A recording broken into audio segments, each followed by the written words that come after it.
Can you do me a favor and just follow the recipe? Just follow the recipe. Just follow the recipe.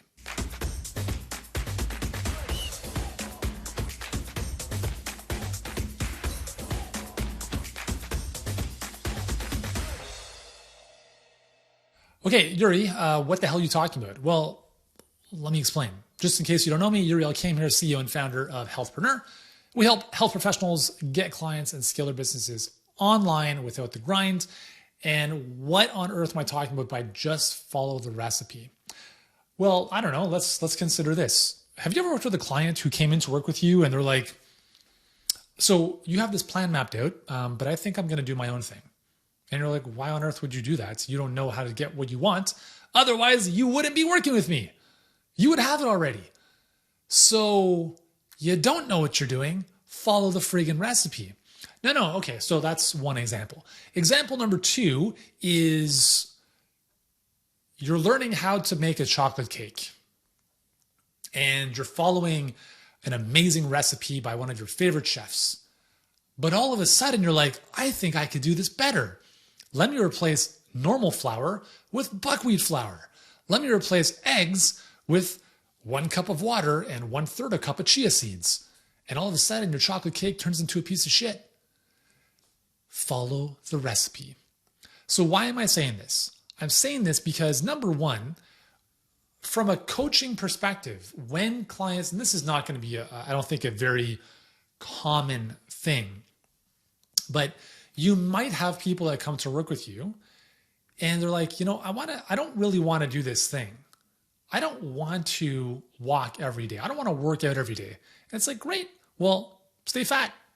What do you want to do? Right? That thinking of, I don't want to do this is the reason you're in the place you're in right now. It's that simple. So you came to me, you paid me good money to help you transform your health. Can you just please follow the recipe that I have laid out for you? Otherwise, you're not going to have a chocolate cake. You're going to have a piece of shit as a result. So when you are dealing with clients, okay? So I'm going to give you my perspective. This is, again, everyone has their own way of coaching and working with people. But remember that you would never dare tell a pilot how to fly the plane. You know what? I think you should trim the plane a little bit more. Or I think you should, we need a little more throttle or a bit more amplitude or whatever it is. You would never suggest to a pilot how to better fly the plane. So don't allow your clients to come to you and tell you what they should be doing more of or less of. Because you have a recipe that you know works. They don't know it, otherwise they would have the results. And this kind of seems obvious. So I want to give you really the approach here of how to deal with someone who comes to you with this. So you're working with a client, they could be a week in, a month in, it doesn't matter. And they're like, okay, I don't want to do this thing. I think I'm going to do this instead. And here's 3 answers, right? Or here's a couple options. You could say, okay, you're right, go do it. In which case, you're a terrible coach. Like, that's not coaching. That's giving in because you don't know how to keep someone on the path. So that's not what we want. We're not going to tell them, oh, okay, sure, if you say so. You're the expert, right? Option number 2 is telling them. You could say, no, you're not going to do that. You're going to do this, and here's why. Option number 3 is asking them a question. And of those 2 options, right, like, we're not going to give in because that doesn't make sense.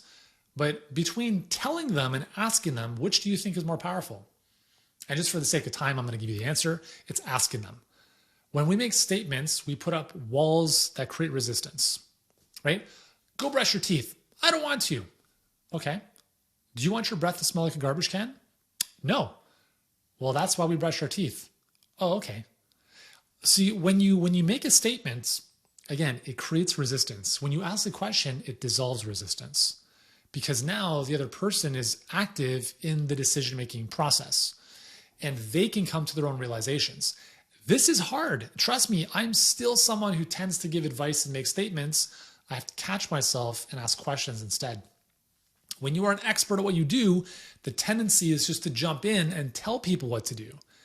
But part of the growth you go through as a coach, as a Sherpa, as a guide of helping other people transform is recognizing this stuff and looking at, is there a better way to do things? This is also very, very applicable in your enrollment conversations. And I'll touch on that in a second. So, all right, this person doesn't want to follow this specific thing. Let's just use the example of, let's say that you had someone work out 3 days a week. Let's just use working out and fitness as a weight loss example. You're having them work out 3 days a week for 20 minutes each. But they're coming in with like this all or nothing mentality where they've been working out 7 days a week for an hour at a time, killing themselves, and it hasn't worked. So they come into your program and you're like, all right, so we're going to work out 3 days a week, 20 minutes. And because this person's default setting is more is better, they start questioning you. They're like, hold on, I'm just going to do a couple more workouts a week if that's okay. And you're like, you could say, no, it's not okay. Or the question is, well, let me ask you this. You've been working out 7 days a week for an hour each for the past 2 years. How's that been working out? So we take the statement and we just turn it into a question. Now they're like, it's been working out amazing. No, they're not going to say that because they're here working with you. They hired you. They paid you money to solve the problem with them, right? They're going to say, well, yeah, that's kind of true. It's not working out that great. Okay, great. Awesome. So we acknowledge that what you've been doing hasn't gotten you to where you want to go.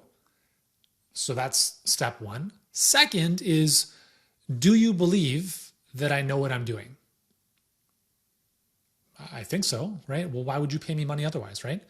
Cool. So is it okay, just for the next couple months, would it be okay if you just followed my recipe? That's it. So instead of telling people what to do, ask questions. It's going to get more buy-in. It's going to help them in the decision-making process, and it's going to help them sell themselves.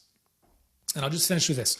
In your enrollment calls, one of the most important things you can learn how to do, and this is something we train our clients with quite extensively, is the same idea. You never, ever, ever want to be in a position where you are explaining from your, like it's called selling from your heels, where someone is peppering you with questions and you feel defensive. And so you're just explaining, answering questions. So what about this? You're like, well, and what about this? You just keep talking. Like, stop talking. You'll save a lot of time on the call. And instead, ask a question, right? So I'll give you an example. Someone, whatever, like, how do I know this is going to work for me? Right? You could get into explain mode. Well, blah, blah, blah, blah, blah, blah, blah. Everything you're doing in response to the question is explaining why you're essentially selling them. And they're like, well, I don't know, but you got to convince me. You're losing. You're done. It's over. And remember, guys, selling and coaching are the same friggin' thing. It's asking questions that get to the truth. Earlier, we looked at a coaching example. Now we're looking at a sales example, and it's the same thing. So a person says, well, how do I know this is going to work for me? You could go on and on and on about like trying to convince them, or you could ask a question. Why do you think it wouldn't? Boom. In 3 seconds, you just saved yourself 5 minutes. Now they're the ones having to explain to you. You are the judge. You're the gatekeeper. You're the one like Simon Cowell sitting on American Idol. And you're like, I don't know about this person. You gotta convince me that I should work with you as a client. So how do I know this can work? Well, why would you think it wouldn't? Or, great question, let me ask you, how do I know you're going to show up and do the work? Well, because, or like, can you show me some testimonials and case studies of other clients you've worked with? 100%. I'll get those to you in a second. Can you show me some case studies of other areas of life you've been successful in? Now, again, like you could say, okay, well, some of these are a little bit abrasive, douchebag questions, and you may not necessarily use them, but I'm using them as very extreme examples of just flip the script, put it right back on them. It's not your job to explain to them or convince them why they should maybe work with you. remember guys, in our process, we have a 5-step business flywheel. I don't know if I've talked about this before. Maybe I'll shoot another video about this and show you and walk you through it. The second step in our business model is called selective selling.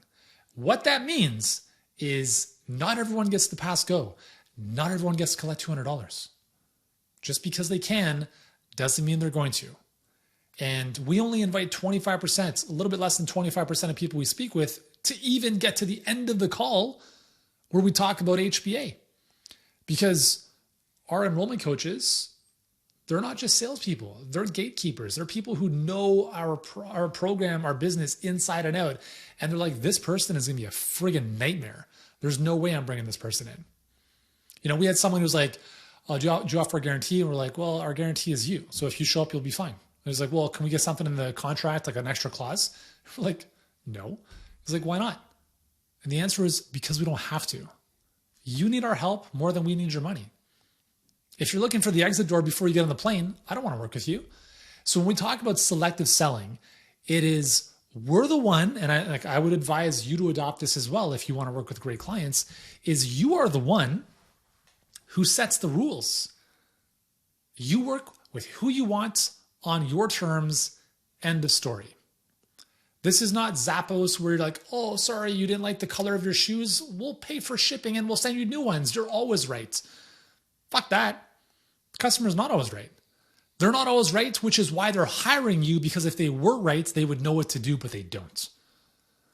And this is what truthful, honest coaching is. It's not about like being an asshole. It's about giving people, in my mind, a little bit of tough love because what they've been doing isn't working. They want to follow their own recipe. Keep doing that on your own, and you're going to keep getting the same shit instead of chocolate cake. You want chocolate cake? You come work with us, or in your case, you, and you follow my recipe, your recipe, and you'll get the chocolate cake. Which one would you rather do? All right.